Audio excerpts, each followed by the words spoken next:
দোয়া করেন তারেক রহমানের পক্ষ থেকে আমরা পাঠাচ্ছি, ওনার জন্য দোয়া করেন।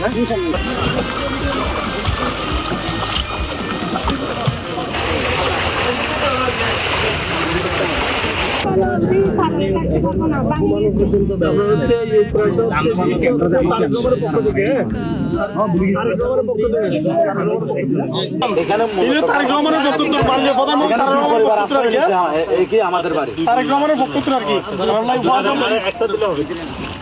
তারেক রহমানের বক্তব্য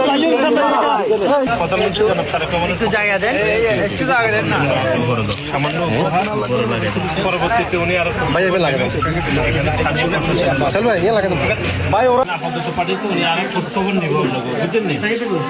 তারপর আমাদেরকে পাঠাইছে, আরো আমাদের এলাকার নেতা কর্মীরা আপনাকে খোঁজ খবর নিব। আমাদের উঠে দাঁড়াতে হবে। সকল অন্যায়ের বিরুদ্ধে রুখে দাঁড়ানোর এনার্জি পার্টনার।